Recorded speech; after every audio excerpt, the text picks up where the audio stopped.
أعوذ بالله من الشيطان الرجيم. بسم الله الرحمن الرحيم.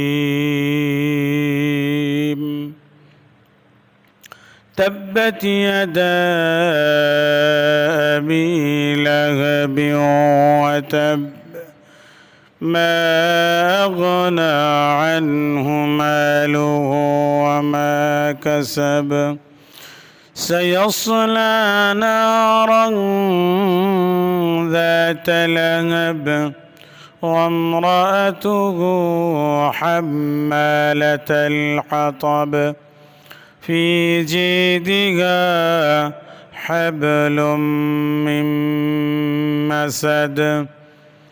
عن علي بن طالب رضي الله تعالى عنه قال قال رسول الله صلى الله عليه وسلم: من شتم الأنبياء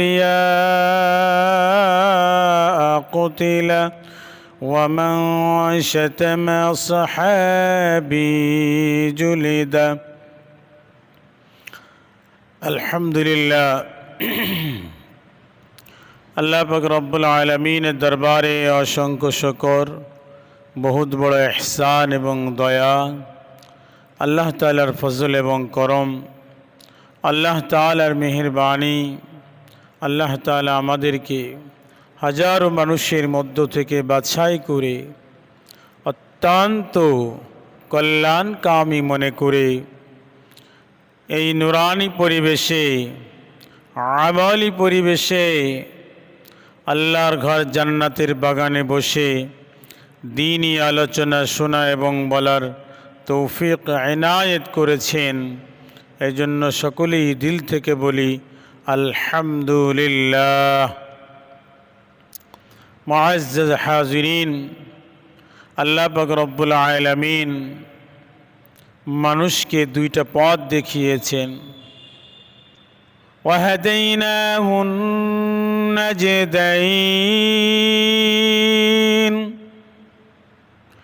আল্লাহ তাআলা ইনসানকে দুটি পথ দেখিয়েছেন, ভালো আর মন্দ পথ দেখিয়েছেন। হুন্নাজিদাইন, ভালো মন্দ বুঝার শক্তি এবং স্বাধীনতা দিয়েছেন। আল্লাহ তাআলা বলেন: আবতালিহি ফাজআলনাহু সামিআন বাসীরা।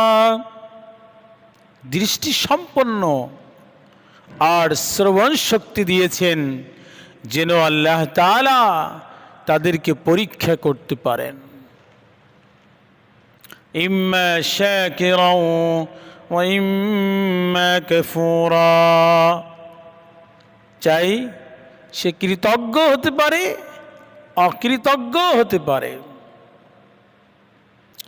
আল্লাহ তাআলা কয়টা পথ দিয়েছেন? দুইটা পথ। আর স্বাধীনতাও দিয়েছেন। যার ইচ্ছা সে সত্যকে গ্রহণ করতে পারে, যার ইচ্ছা সে অসত্যকে গ্রহণ করতে পারে। রসুল আরবি সাল্লাল্লাহু আলাইহি ওয়াসাল্লামকেও আল্লাহ তাআলা পরীক্ষা করেছেন। আল্লাহর রসুলের সাথে যারা দিন আর ইসলামকে গ্রহণ করেছে, আল্লাহ তাআলা তাদেরকে কামিয়াব আর সফলতা দান করেছেন। যারা দিনকে ছেড়েছে, বদ্দীনীকে গ্রহণ করেছে, অসত্যকে গ্রহণ করেছে, আল্লাহ তাআলা তাদের জন্য নাকামি ও কল্যাণ আর অপমানিত আর অপদস্থ ছাড়া আর কিছুই রাখেননি।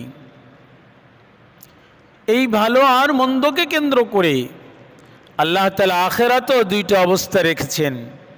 একটা হলো জান্নাত আর একটা জাহান্নাম।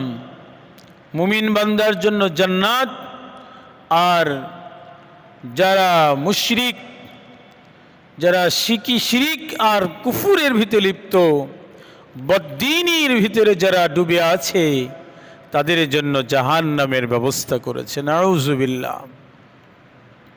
আমি আপনাদের মাঝে খুবই পরিচিত একটা সূরা তিলাওয়াত করেছি।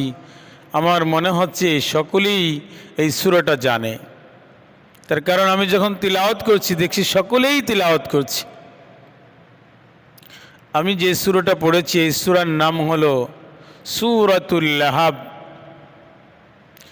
এই সূরার তিনটা নাম আছে। একটা হলো সূরাতুল লাহাব। লাহাব শব্দের অর্থ হচ্ছে লেলিহান আগুনের শিখা। আর এই সূরার নাম সাধারণ মানুষের কাছে তাব্বাত ইয়াদা সূরা। তাব্বাত শব্দের অর্থ হলো ধ্বংস। আর এই সূরার শেষে আছে সামাদ। সামাদ শব্দের অর্থ হলো লোহার যে চিকুন চিকুন তার আছে, তার দ্বারা নির্মিত যে শিকল বা রশি, এটাকে বলা হয় মাসাদ। এছাড়াও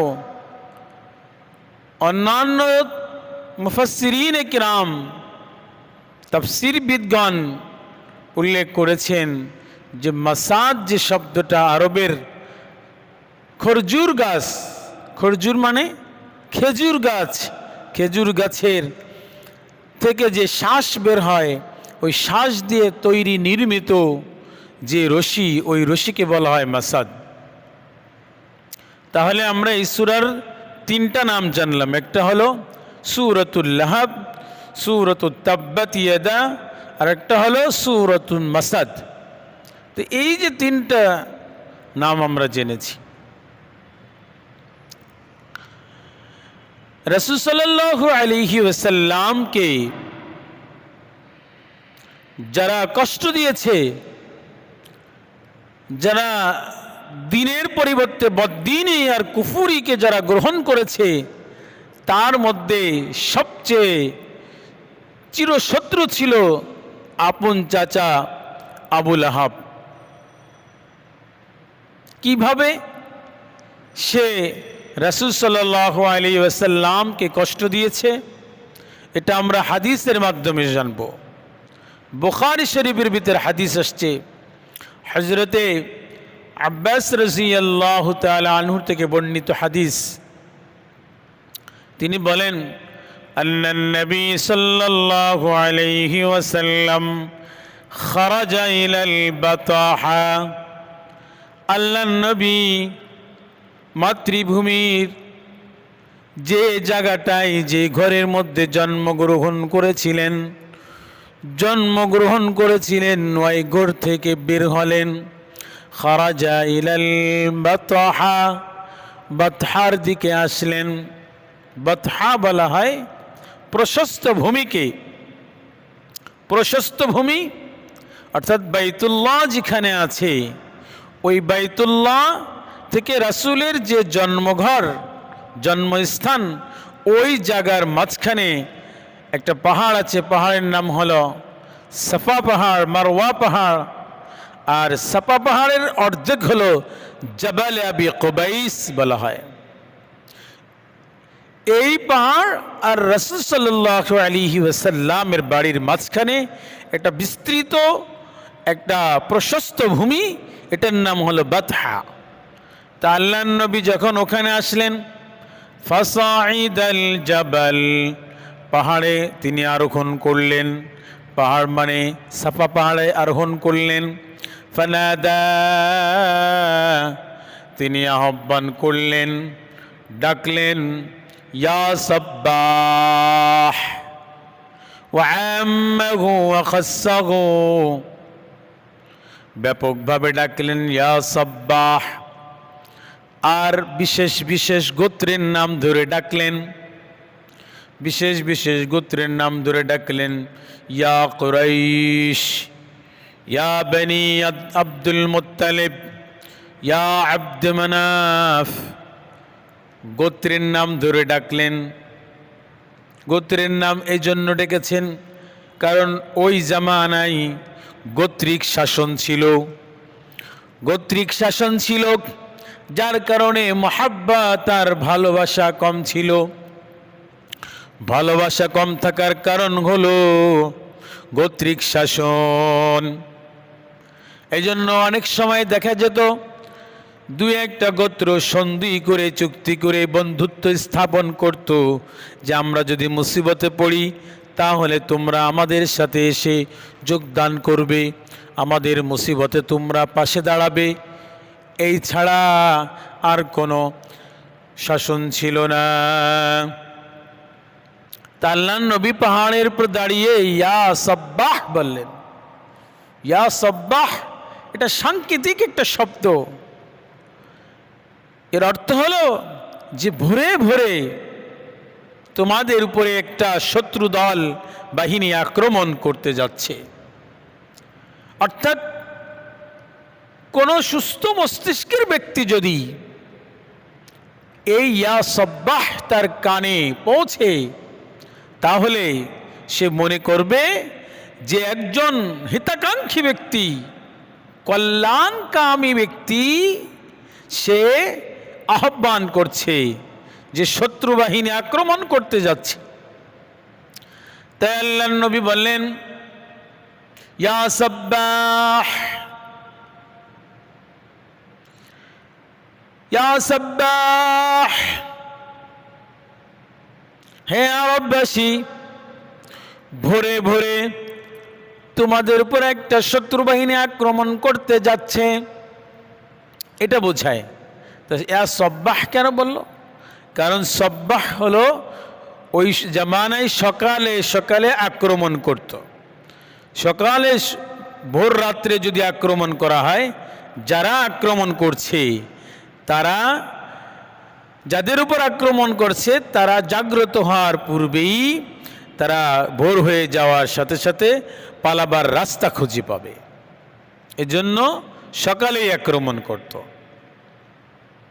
ইয়া সাব্বাহ বলার পরে আল্লাহর নবী বলেন ফাজতামিআতি কুরাইশ, কুরাইশরা সব আরবের বড় বড় লিডার যারা নেতা সর্দার সকলেই গণ্যমান্য সকলেই জমাত হলো। ফাজতামিআতি লিল কুরাইশ, কুরাইশরা জমা হয়ে গেল, একত্রিত হলো। এরপরে ফাকালান নবী সাল্লাল্লাহু আলাইহি ওয়াসাল্লাম, এরপরে আল্লাহর নবী বললেন ইন হাদ্দাসতুকুম, আল্লাহর নবী বললেন আরাআইতুম, আরাআইতুম ইন হাদ্দাসতুকুম ফাইন্নাল আদুওয়া মুসাব্বিহুকুম আও মুমাসসিকুম। আচ্ছা বলো তো দেখি, আমি যদি তোমাদেরকে এই কথাটা বলি যে ভোরে ভোরে তোমাদের উপরে একটা শত্রু বাহিনী আক্রমণ করতে যাচ্ছে, আও মুমাসসিকুম অথবা সন্ধ্যা পর্যন্ত তোমাদের কাছে পৌঁছে যাবে।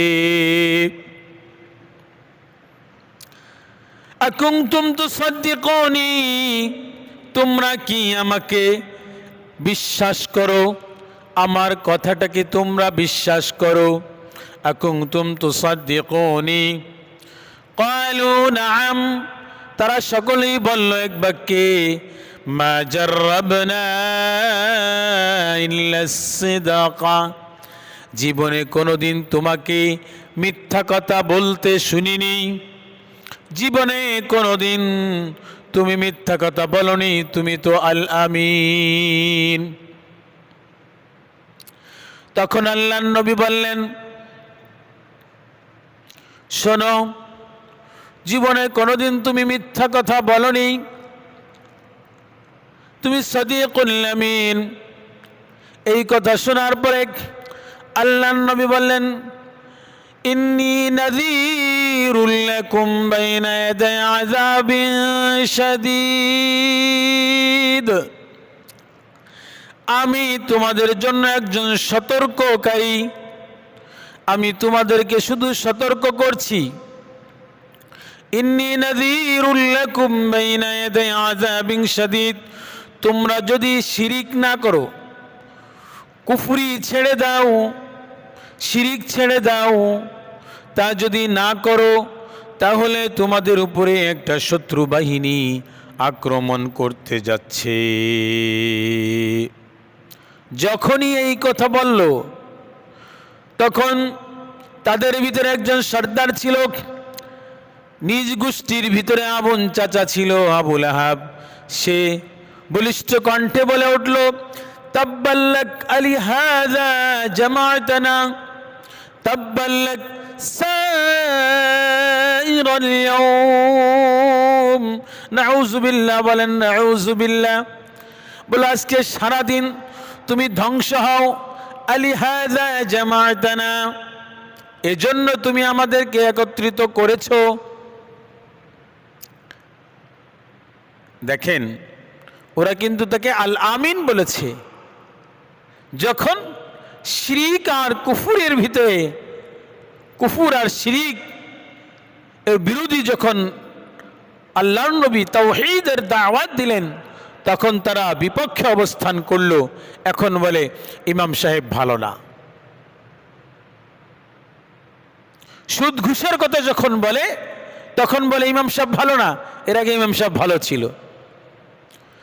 তো আবু লাহাব রাসূল সাল্লাল্লাহু আলাইহি ওয়াসাল্লামকে বদদুয়া করলো। বদদুয়া করার কারণে আল্লাহ তাআলা, আল্লাহর হাবিব মুহাম্মদুর রাসূলুল্লাহ কিছুই বললেন না। কিন্তু আল্লাহর নবীকে তো বহু মানুষ আছে ভালোবাসে, মহাব্বত করে, নেতা সর্দারের কারণে, বাহিনীর কারণে, সন্ত্রাস সাথে থাকার কারণে সাধারণ মানুষগুলো কথা বলতে পারে না। এই জন্য সাধারণ মানুষের দিলের কথাটা, জবানের এই শব্দ আসমান পর্যন্ত পৌঁছে গিয়েছে। আল্লাহ পাক রব্বুল আলামিন ওই আবু লাহাব রাসূলকে তো শুধু একদিনের জন্য বদদুয়া করেছিল, সাইরাল ইয়াউম বদদুয়া করেছিল। আর আল্লাহ তাআলা কিয়ামত পর্যন্ত যত মুমিন বান্দা আসবে, তাদের জবানে জবানে কোরআন যখন তিলাওয়াত করবে, তখন তার জন্য বদদুয়া করে দিয়েছেন আল্লাহ পাক রব্বুল আলামিন। আল্লাহ পাক রব্বুল আলামিন বলেন, তাব্বাত ইয়াদা আবি লাহাবি ওয়া তাব। তাব্বাত ধ্বংস হোক আবু লাহাব, ওয়া তাব সে নিজেও অর্থাৎ ধ্বংস হয়ে গেছে। ওয়াতাব বলে খবর দেওয়া হচ্ছে, সে এই যে বদদুয়া এটা কবুল হয়েছে, এই সুসংবাদ দেওয়া হয়েছে তাদের জন্য। তাব্বাত ইয়াদা আবি লাহাবি ওয়া তাব। আবু লাহাব এর অর্থ হলো লেলিহান, অগ্নিশিখা। লাহাব তার নাম, কিন্তু আসল নাম লাহাব ছিল না।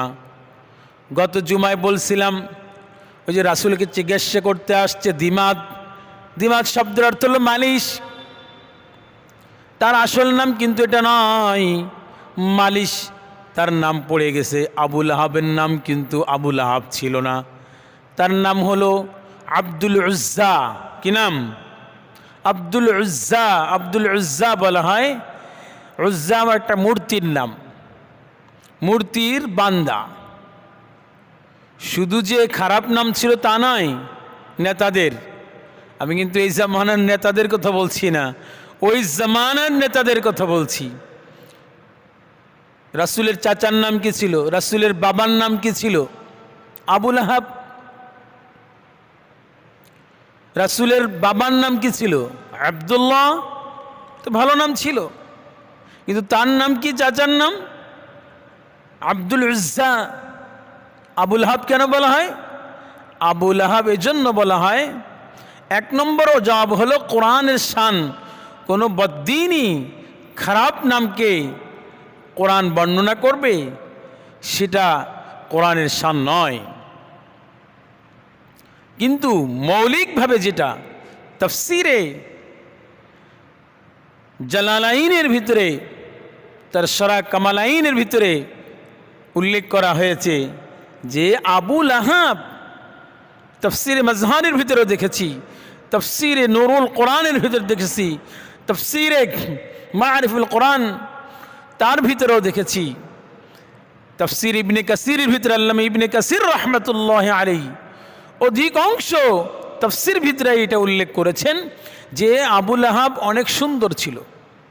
আমরা বলি না যে দুধে আলতা গোলানো, সমাজে দেখবেন অনেক বেশি সুন্দর হওয়ার কারণে ধলাভাই ধলাভাই বলে ডাকে, ঠিক এমনই ভাবে তাকে আবু লাহাব বলা হতো।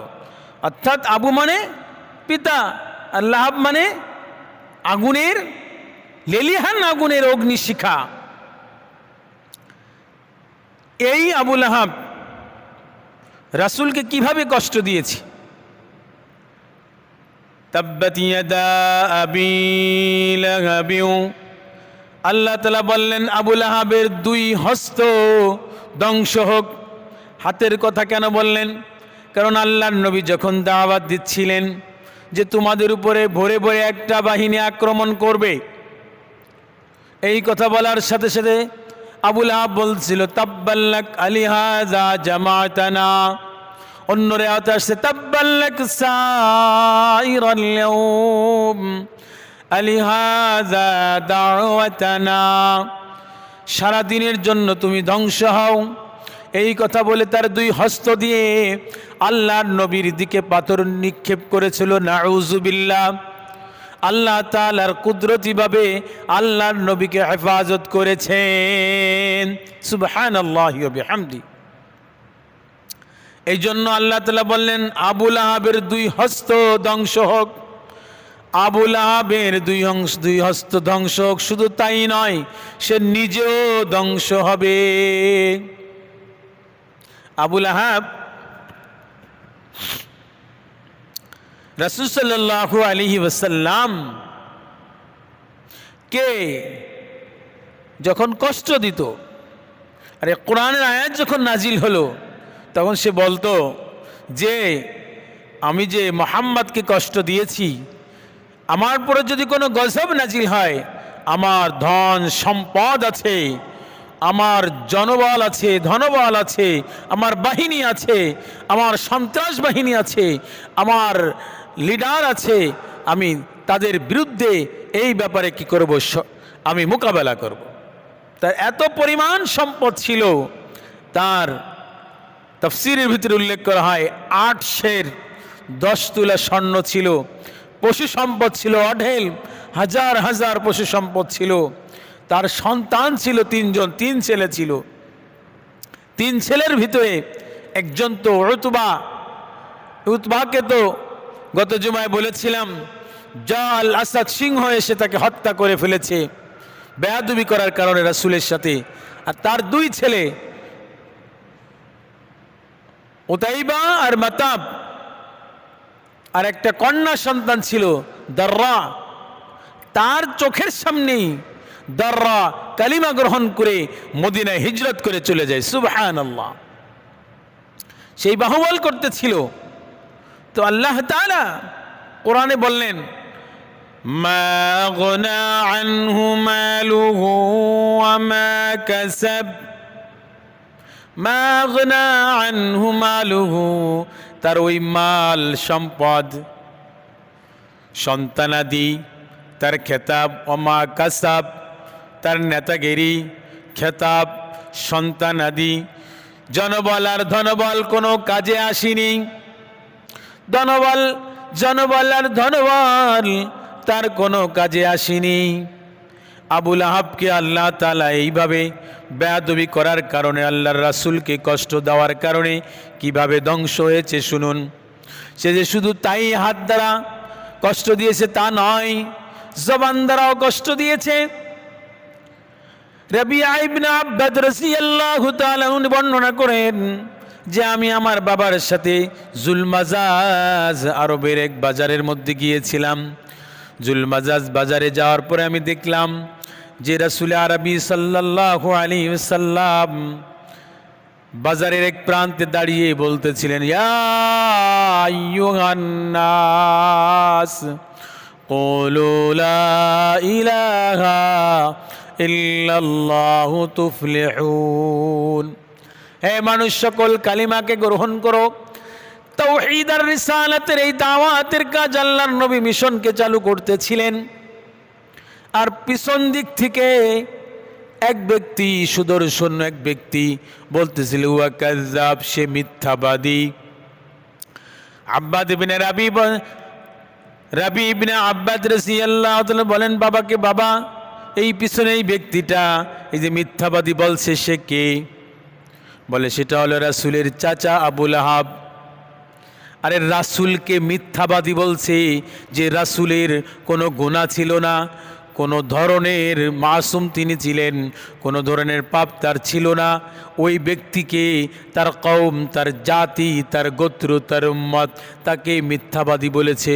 আর এই জামানায় ইমাম সাহেবের বিরুদ্ধে মিথ্যাচার করবে, এটা তো সুন্নাত, এটা কোনো কষ্টের কোনো বিষয় নয়।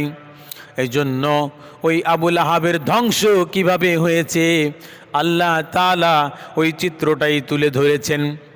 বদর যুদ্ধের পরে আফসোস করতেছে, হেরে গেলাম, হেরে গেলাম, মুখ দেখাবার জায়গা নেই। এত ঘৃণিত বিপর্যয় আমাদের হলো। তা বিছানার মধ্যে শুয়েছিল, বিছানার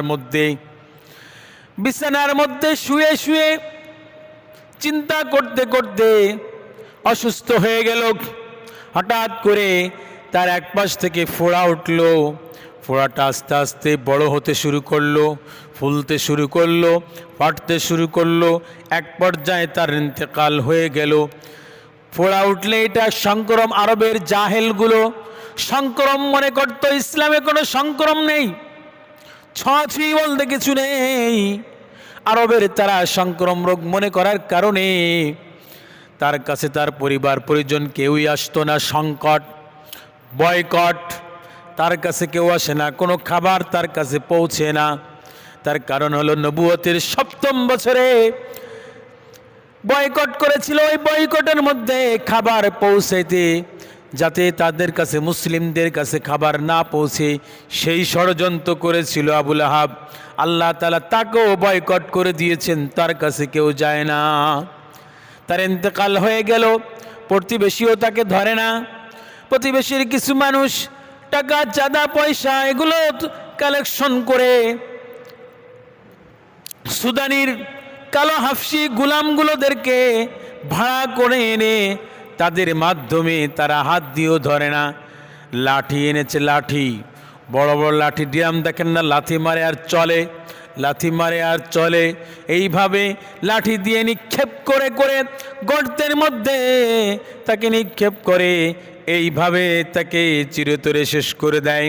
সুতরাং রাসূল সাল্লাল্লাহু আলাইহি ওয়াসাল্লাম এর বড় শত্রু, চিরশত্রু ছিল হলো আবু লাহাব।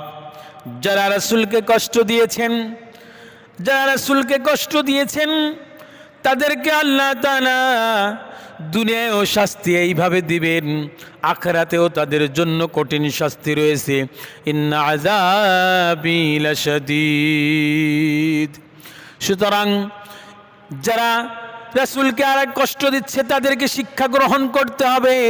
এই আবু লাহাবের মতো এই জামানায়ও বহু আবু লাহাব আছে, যারা টুপি আর দাড়ি দেখলে যাদের চেহারা কালো হয়ে যায়, সুদ ঘুষের আলোচনা করলেও যাদের চেহারা কালো হয়ে যায়, কারণ হক কথা বললে তাদের চুলকানি শুরু হয়ে যায়।